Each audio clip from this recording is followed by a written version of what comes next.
Vamos falar de Vasco e Goiás. Goiás e Vasco, um jogão de bola. Daqui a pouco em Goiânia, vamos falar sobre o confronto, o lado do Goiás, o lado do Vasco. Tudo isso, desperta Vascaíno!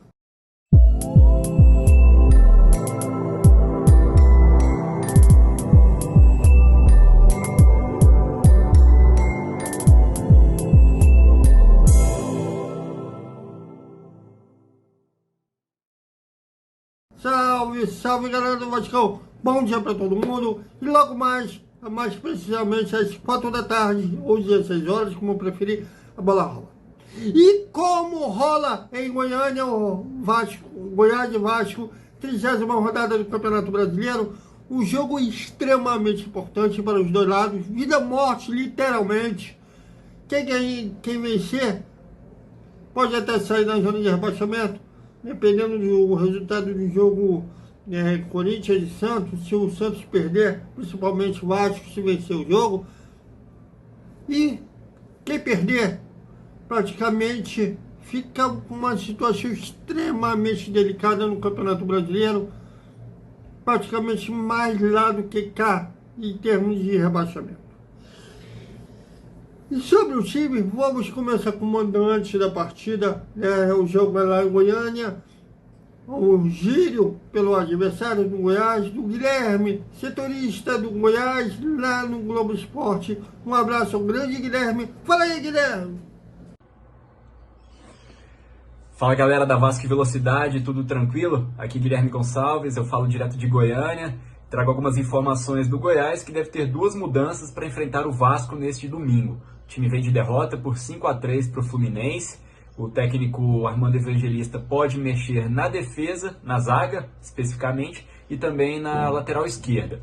Na zaga, o Sidmar foi mal contra o Fluminense e pode dar lugar a Lucas Halter, zagueiro que estava lesionado, se recuperou, treinou com bola durante a semana, pode voltar ao time então no lugar do Sidmar. Na lateral esquerda, o Sander pode acabar ficando com a vaga do Hugo. O Sander, que foi titular durante boa parte da temporada, vinha machucado, se recuperou, entrou nos últimos jogos, mas sempre no decorrer das partidas. E agora pode ser titular no lugar do Hugo. Então a provável escalação do Goiás é Tadeu no gol, Maguinho na lateral direita, dupla de zaga com Lucas Halter e Bruno Melo, e na lateral esquerda, Hugo ou Sander. Acredito que existe essa dúvida nesse setor. No meio de campo, William Oliveira, Morelli, Guilherme Palácios, e no ataque, dupla formada por Alano e Matheus Babi. É isso, galera. Bom jogo a todos. Abraço. Cara, que galera. E do lado do Vasco, a gente sabe que também é um jogo que, enfim, poderia estar melhor, inclusive, se tivesse pontuado contra o Internacional. Se tivesse empatado, o Vasco estaria fora da zona de rebaixamento. Mas perdeu, continua na zona e precisa vencer e torcer para que o Santos perca para o Corinthians para sair dela. Se sair um empate lá no Clássico Paulista, o Vasco continua na zona, mas porém fica pertinho de sair, né? Mas em compensação terá outro jogo fora de casa na quinta-feira, no dia 2 de novembro, contra o Cuiabá, fora de casa, lá em Cuiabá. No turno, o Vasco venceu o Cuiabá por 1-0. E o Goiás, no turno, o Vasco perdeu por 1-0. Foi até um jogo do barraco, que houve, que o Vasco ficou bons jogos sem poder ter torcida. E do lado do Vasco, o técnico Ramon Dias tem um desfalque certo, que é o Paulinho, que foi expulso contra o Internacional. Terá que cumprir suspensão automática, embora mostrei ontem no Boa Noite que o Paulinho está no nome dos relacionados que viajaram e saíram do Rio de Janeiro.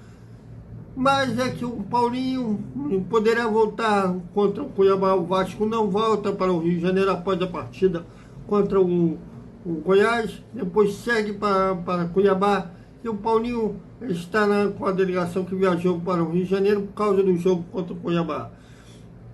E o Eric Marcos também é um outro desfalque do banco de reservas, no caso, já que ele também foi expulso contra o Internacional, é outro desfalque. Além deles, o Rossi e o Marlon Gomes e o Capasso seguem fora do time. Eles sequer viajaram, ficaram no Rio de Janeiro tratando das suas respectivas lesões com o departamento médico. No caso do Marlon e do Rossi, há uma expectativa que eles retornem ao time contra o Botafogo no dia 6 de janeiro. O provável time do Vasco contra o Goiás: Léo Jorginho, Paulo Henrique, Léo ou Michael, Medel e Lucas Pinto, Zé Gabriel, Nuno Pacheco, Ricardinho, ou Aureliano, ou Jair, ou Matheus Cocão. Está entre esses quatro. Eu diria que o Jair é o favorito para ser o substituto do Paulinho, né?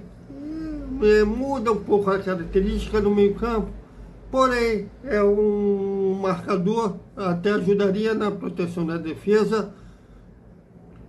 Paier, Gabriel Peck e Vigete deverão ser esses 11 que iniciarão jogando contra o Goiás amanhã lá em Goiânia. Então é isso, galera. Até a nossa análise da partida, a repercussão do pós-jogo com o técnico Ramon Dias. E se houver também zona mista, vamos repercutir também a zona mista. Então até amanhã com mais emoções de Goiás Vasco. Até mais.